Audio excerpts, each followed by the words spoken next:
Assalamualaikum warahmatullahi wabarakatuh. Selamat pagi. Perkenalkan, saya Dr. Herianto, SE MAK AKCE, dosen tetap di Universitas Teknologi Digital.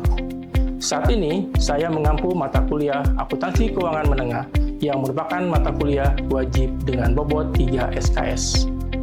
Pada video ini, saya akan menjelaskan secara singkat gambaran umum mata kuliah, capaian pembelajaran, metode pembelajaran, sistem evaluasi, kemudian dilanjutkan dengan praktek mengajar di pertemuan keempat dengan topik persediaan. Mata kuliah Akuntansi Keuangan Menengah merupakan kelanjutan dari mata kuliah pengantar akuntansi yang membahas secara lebih mendalam mengenai pengakuan, pengukuran, penyajian, serta pengungkapan pos-pos dalam laporan keuangan sesuai dengan standar akuntansi keuangan yang berlaku di Indonesia. Mata kuliah ini membekali mahasiswa dengan kemampuan menganalisis dan menyusun laporan keuangan entitas khususnya terkait aset, liabilitas, serta ekuitas, sehingga mahasiswa mampu menerapkan prinsip akuntansi keuangan secara tepat dalam konteks dunia kerja maupun studi lanjut. Mata kuliah ini mendukung pencapaian beberapa capaian pembelajaran lulusan atau CPL program studi. Di antaranya, CPL 2 mampu menerapkan konsep dan prinsip akuntansi keuangan sesuai standar akuntansi keuangan dalam penyusunan dan penyajian laporan keuangan secara akurat dan relevan. CPL 3 mampu menganalisis dan mengidentifikasi laporan keuangan untuk mendukung pengambilan keputusan ekonomi dan bisnis secara tepat berbasis data. CPL 8 mampu berpikir kritis, analitis, dan sistematis dalam menyelesaikan permasalahan akuntansi dan bisnis secara inovatif berbasis data. Berdasarkan CPL tersebut, dirumuskan capaian pembelajaran mata kuliah atau CPMK sebagai berikut. CPMK 1 mampu memahami dan menerapkan standar akuntansi keuangan pada pengakuan, pengukuran, dan penyajian akun-akun utama. CPMK 2 mampu menyusun laporan keuangan berdasarkan transaksi dan peristiwa ekonomi secara akurat. CPMK 3 mampu menganalisis perlakuan akuntansi terhadap aset, liabilitas, dan ekuitas.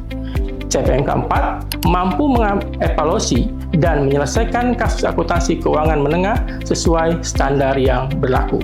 Setiap CPMK ini kemudian dijabarkan lebih lanjut menjadi sub-CPMK pada tiap pertemuan, sebagaimana tercantum dalam Rencana Pembelajaran Semester atau RPS.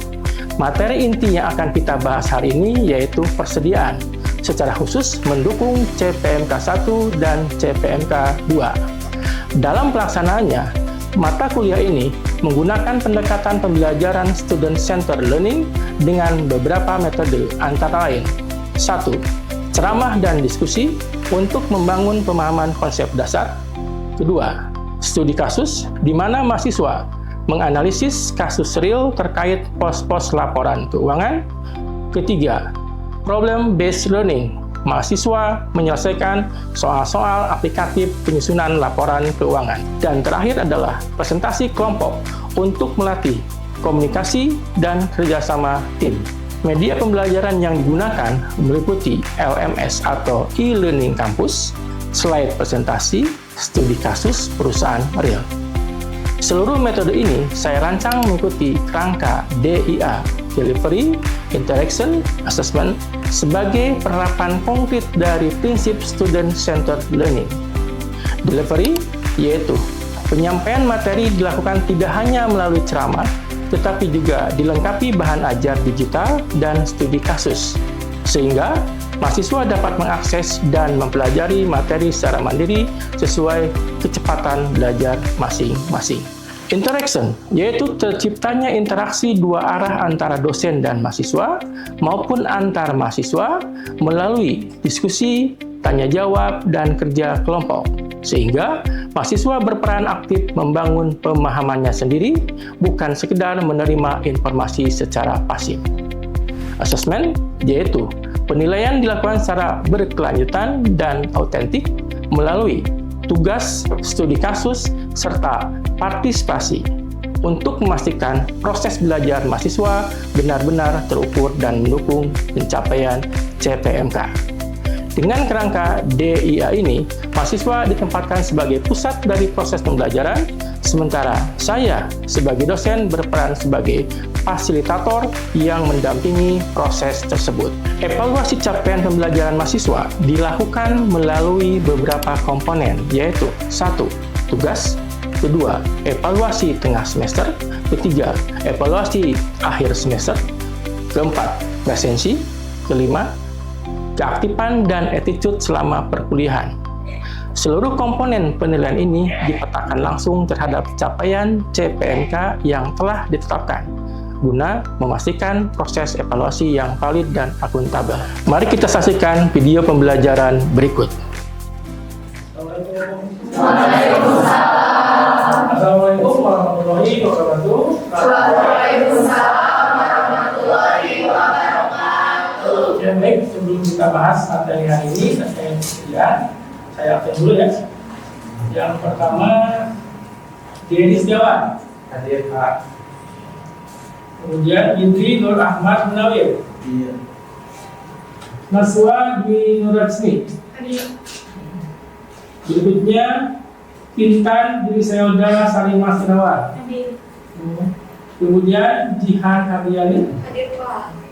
Baik, mahasiswa sekalian, pada pertemuan hari ini kita akan membahas topik persediaan yang merupakan salah satu pos aset rancang penting bagi perusahaan dagang maupun manufaktur.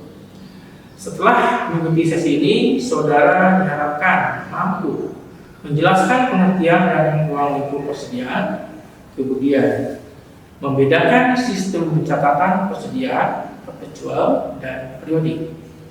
Ketiga, menghitung nilai persediaan dan harga pokok penjualan menggunakan metode FIFO, rata-rata tertimbang, dan identifikasi khusus.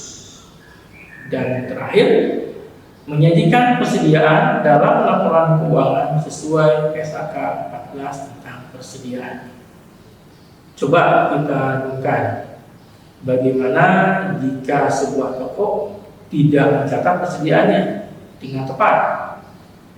Tentu ini akan berdampak pada laporan laba rugi dan neraca, di mana penyajiannya akan keliru. Oleh karena itu, pencatatan dan penilaian persediaan yang akurat sangat penting bagi pengambilan keputusan bisnis. Ya, baik ya. Kita mulai saja. Baik, kita coba lihat tujuan pembajakan dari aplikasi persediaan ini ya. Kita bisa lihat ada 5. Yang pertama adalah kita akan coba jelaskan klasifikasi persediaan. Definisinya apa? Ya. Kemudian kedua, mengidentifikasi hak kepemilikan atas persediaan. Di sini ada metodenya yang akan kita pelajari nanti. Kemudian ketiga, mengidentifikasi biaya-biaya yang dapat dimasukkan dalam persediaan. Kemudian keempat, kita akan coba menjelaskan sistem pencatatan persediaan. Kemudian kelima, ada kita pelajari nanti metode penilaian arus biaya. Ya, baik ya. Kita lihat yang pertama kita pelajari terkait definisi persediaan. Ya. Persediaan ini ya adalah aktivitas yang dimiliki dan tersedia dijual dalam kegiatan bisnis normal. Ya. Kemudian juga dalam proses produksi untuk penjualan tersebut, misalnya di perusahaan industri. Kemudian ada juga bisa perlengkapan pun atau supply juga bisa dikategorikan sebagai persediaan. Kemudian kita lihat bahwa entitas atau perusahaan yang dikatakan ada persediaan biasanya ada entitas dagang atau perusahaan dagang dan industri ya, atau entitas manufaktur. Nah, kita lihat di sini klasifikasi persediaan. Ketika di perusahaan dagang hanya ada satu klasifikasinya, ya, ada persediaan barang dagangan saja. Nah, tapi kalau kita lihat di perusahaan manufaktur, kita bisa klasifikasikan persediaan tersebut adalah dari bahan baku, kemudian barang dalam proses, dan juga barang jadi. Nah, kita lihat di sini misalnya kita ilustrasikan di Carrefour ya, Carrefour kan supermarket ya. Di sini hanya ada satu kategori inventory ya. Hanya ada satu jenis. Beda lagi kalau kita lihat di industri, di sini industrinya misalnya di sini nama industrinya adalah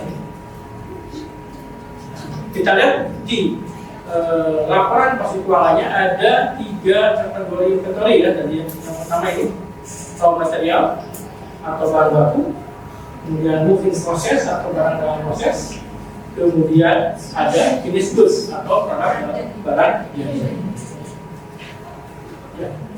Nah, ini penentuan hak kepemilikan atas persediaan. Ya. Ada namanya barang dalam perjalanan. Ya, sini terbut stasi. Barang yang dibeli dan sudah menjadi milik perusahaan tapi masih belum tiba di perusahaan. Berarti barang dalam perjalanan. Kemudian barang yang kedua dan sudah dikirim tapi masih belum sampai di tempat tujuan. Itu juga definisi dari barang dalam perjalanan. Nah, di akuntansi ada metode atau sistemnya yang namanya adalah yang pertama expectation point. Ini untuk menentukan kapan kepemilikan dari persediaan tersebut. Ini ada metodenya atau sistemnya expectation point. Ya, yang pertama di sini ada penjual, ya, kedua ada pembeli. Kemudian berikutnya kita lihat di sini kapan kepemilikan pindah misalnya. Ketika barang dijual, kita lihat di sini penjual menunjukkan barangnya ke pembeli. Di sini kalau menggunakan ekobesi pembeli, ya, barang menjadi kepemilikan barang akan berpindah, kepemilikan barang akan berpindah, ya, ketika barang naik ke ekspedisi di gudangnya penjual, ya, ketika barang itu naik di ekspedisi dikirimkan ke pembeli, barang itu sudah berpindah kepemilikannya ke pembeli. Misalnya perusahaan membeli barang di Lampung, di Lampung dikirimkan tanggal 31 Desember misalnya. Nah, kemudian barang dikirim ke Bandung menggunakan FOB shipping oil. Ketika barang yang sampai ke Bandung misalnya karena 2 Januari tahun berikutnya, ketika menggunakan FOB shipping oil itu barang pindah kepemilikannya ke pembeli pada saat barang dikirimkan, walaupun belum sampai ke gudang pembeli. Itu menggunakan FOB shipping oil. Jadi bisa dikatakan bahwa si pembeli bisa mengakui bahwa persediaan tersebut sudah menjadi miliknya. Berikutnya, yang kedua, FOB destination. Ya, jadi kita lihat ada penjual misalnya, ya ini ada kapal pengangkut misalnya. Kemudian, nah, kepemilikan pindah kalau menggunakan FOB destination. Kepemilikan akan pindah kepada pembeli ketika barang tersebut sudah sampai ke gudang pembeli. Misal tadi ketika tanggal 29 dikirim dari Lampung ke Bandung, nah, barang itu tidak boleh dicatat oleh pembeli sebagai persediaannya ketika barang itu belum sampai ke gudang pembeli. Kita lihat sini. Pindahnya ketika sampai di gudang pembeli. Kita lihat ketika barang konsinyasi ada istilah consignor. Consignor itu mengirimkan persediaan miliknya kepada entitas lain. Jadi supplier mengirimkan ke Jogja. Jadi suppliernya adalah consignor, Jogjanya sebutnya consignee. Ini yang menitipkan, ini yang dititipkan. Nah, perlakuannya, akuntansinya adalah seperti ini. Persediaan barang konsinyasi yang dititipkan untuk dijual adalah masih merupakan persediaan milik penitip. Jadi selama barang tersebut belum terjual, itu masih menjadi miliknya si consignor yang menitipkan. Walaupun fisik barangnya itu sudah ada di consignee. Ya, bisa saya supplier, saya kirim barang ke Jogja, titip. Nah, ketika barang itu belum terjual, itu masih dicatat sebagai persediaannya saya. Ya, walaupun fisik barangnya ada di Jogja, nah, itu adalah barang konsinyasi.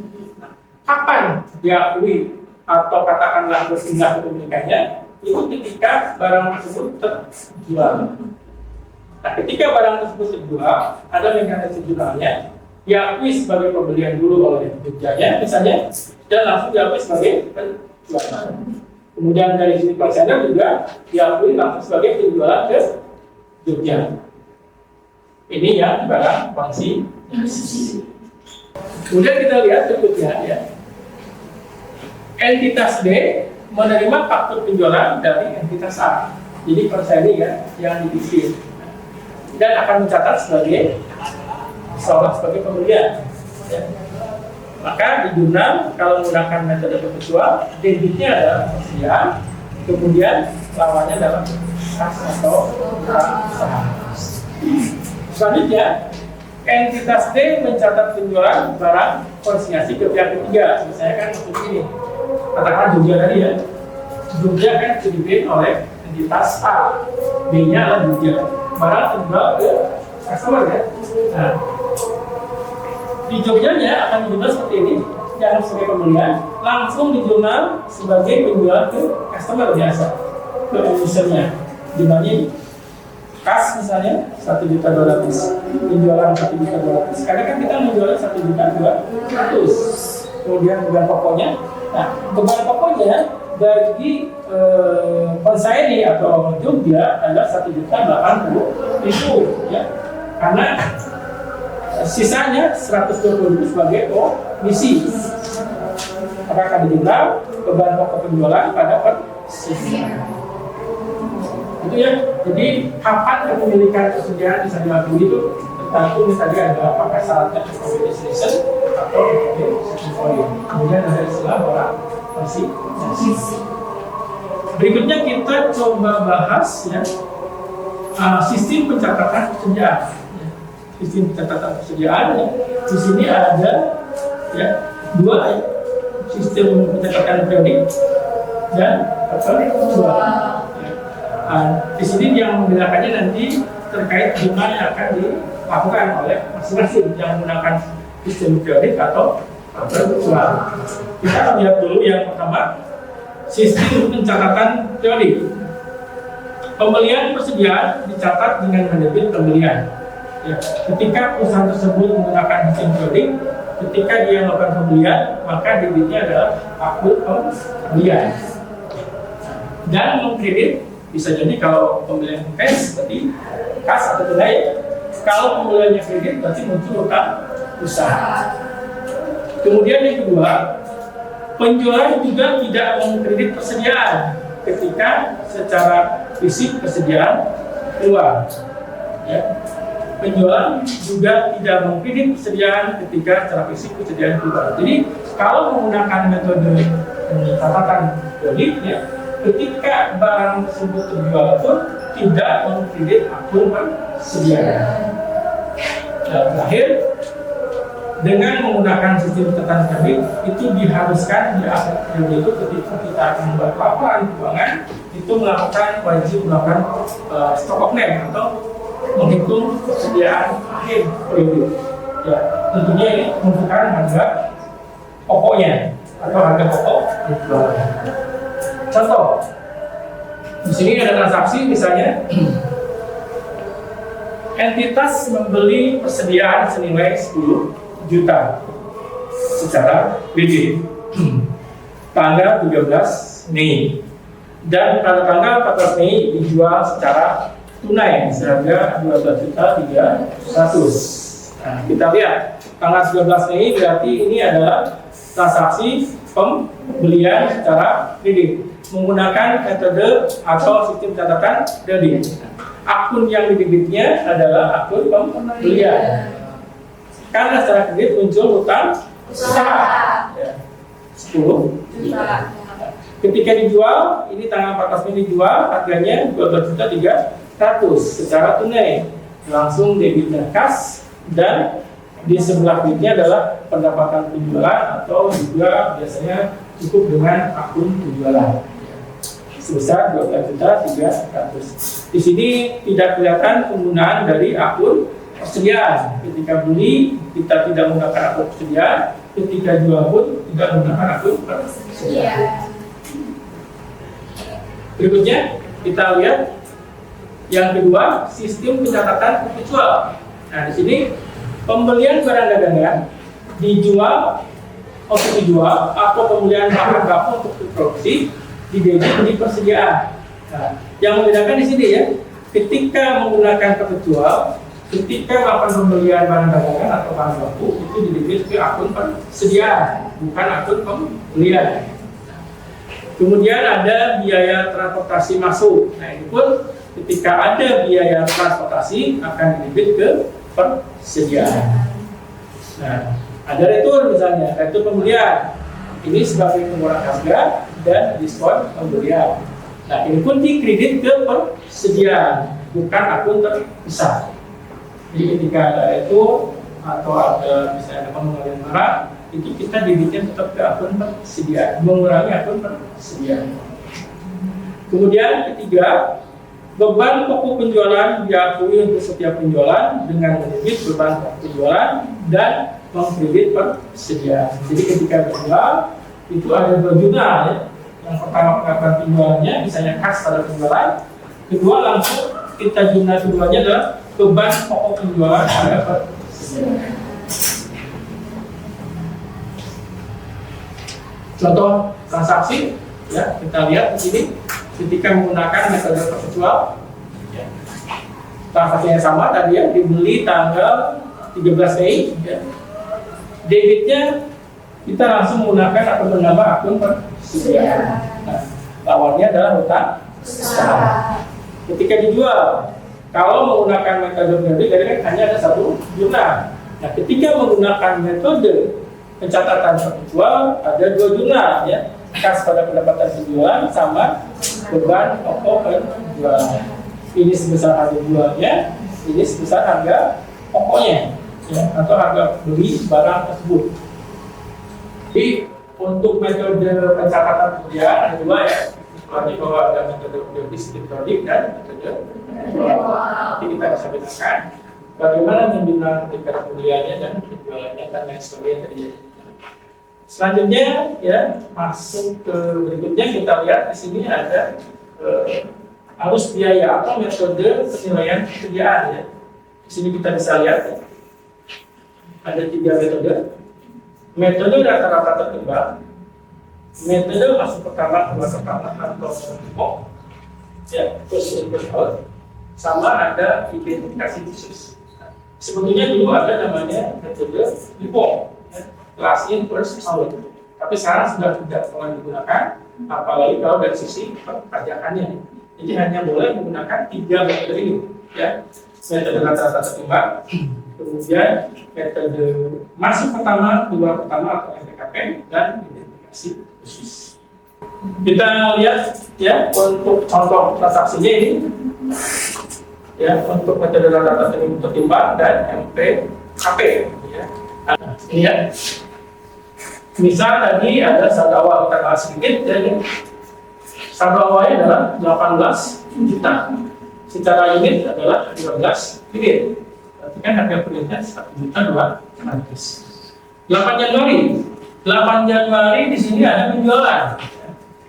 Penjualan sebanyak 8 unit. Ya, berarti kita menggunakan harga pokoknya yang 1.200.000. 8 kali 1,2 9,5. Ketika ada transaksi ini, otomatis persediaannya akan berkurang. Sebesar berapa unit? 15 dikurangi 8, berarti 7. Sisanya 7 ya. Sisanya 7. Nah, ini pertanggal 8 Januari berarti perusahaan mempunyai persediaan sebanyak 7 unit dengan harga per unitnya 1.200.000. Totalnya 8 juta Pak. Masuk ke transaksi berikutnya. Di sini ada pembelian. Perusahaan membeli sebanyak 5 unit, tapi harganya berbeda, bukan 1.200.000, tapi harganya 1.125.000. Nah, dampaknya apa? Atau katakanlah saldo akhir setelah ada pembelian ini berarti secara unit berapa unit? Sisanya 12 unit. Harganya berapa? Nah, harganya kan ada dua harga. 1.200.000 sama 1.120.000. Karena menggunakan metode rata-rata tertimbang, maka kita harus menghitung ulang. Nah, caranya bagaimana? Ya, 8.400.000 ditambah dengan 5.625.000, kemudian kita bagi 12. Hasilnya 1.188.750. Nah, ini metode rata-rata tertimbang. Baik, itu mungkin materi yang bisa kita bahas terkait persediaan. Barangkali ada pertanyaan yang masih belum jelas, silakan. Ya, dengan izin bertanya Bapak. ya, silakan. Tadi kan setelah Bapak pemaparan materi yang dari Bapak tadi ya, penggunaan metode FIFO itu kan menghasilkan laba yang lebih tinggi dibanding average. Nah, apakah perusahaan cenderung memilih FIFO untuk performa laporan keuangan atau average untuk alasan pajak? Ya, itu sebetulnya tergantung dari kebijakan perusahaan. Prinsipnya kalau secara akuntansinya harus konsisten penggunaannya. Tidak boleh misalnya tahun ini menggunakan FIFO, tahun depan average, tahun depan lagi mau lagi. Nah, itu tidak konsisten. Nah, tergantung kebijakan perusahaan mau pakai yang mana. Ya, itu biasanya ditentukan oleh kebijakan akuntansinya. Yang lain, benar lain, sekarang? Ya, lihat. Bapak kalau misalkan perusahaan itu mau menggunakan metode BRI, terus pengirimannya mau pakai FOB, destination hilang pasti perjalanannya, itu gimana? Syaratnya adalah destination. Ya, Kemudian menggunakan metode BRI. ya, ketika menggunakan destination berarti kan barang itu berpindah kepemilikannya diperbeli itu ketika mereka dibilang beli. Ya. Kemudian barang enggak Hilang di perjalanan. hilang di perjalanan itu berarti masih tanggung jawabnya sih jual. Karena kan belum ada pencatatan ketika barang itu dibelikan. Dan ini tidak ada hubungan dengan metode pencatatannya kredit atau jual. Itu maksudnya ke kerugian atau enggak? Ya, ketika ada hilang barang, biasanya ya penjual akan mengambil sebagai kerugian. Ya, intinya kan ujungnya ketika kita akan melakukan jualan kan itu sebagai mengurangi stoknya kan, karena hilang. Berarti kan akan pengaruh ke harga pokok penjualannya, yang ujungnya itu laba atau laba pokoknya. Baik, mari kita rangkum materi hari ini. Yang pertama, bahwa persediaan adalah aset yang dimiliki untuk dijual atau digunakan dalam proses produksi. Yang kedua, adanya dua sistem pencatatan persediaan, yaitu sistem perpetual dan periodik. Yang ketiga, metode penilaian yang diperkenankan adalah FIFO, rata-rata tertimbang, dan identifikasi khusus. Berikutnya, pemilihan metode penilaian mempengaruhi nilai harga pokok penjualan, laba kotor, dan penyajian persediaan di neraca. Dan tentunya materi ini akan mendukung pencapaian CPNK 1 dan CPNK 2 untuk mata kuliah akuntansi keuangan menengah, yaitu kemampuan menerapkan standar akuntansi dan menyusun laporan keuangan secara akurat. Jadi itu materi yang bisa disampaikan hari ini ya. Jangan lupa nanti saya sudah submit tugas-tugas di LMS ya, dikerjakan ya untuk tugas perangan, dan ada juga tugas untuk terima kasih. Assalamualaikum warahmatullahi wabarakatuh. Waalaikumsalam warahmatullahi wabarakatuh. Demikian video pembelajaran mata kuliah akuntansi keuangan menengah dengan bahasan persediaan. Video ini dibuat sebagai salah satu syarat kelengkapan dokumen dalam proses sertifikasi dosen untuk menunjukkan praktek pembelajaran yang saya laksanakan sesuai dengan rencana pembelajaran semester mata kuliah ini. Atas perhatian Bapak dan Ibu Asesor, saya ucapkan terima kasih. Saya Dr. Herianto, SE MAK AKCA. Wassalamualaikum warahmatullahi wabarakatuh.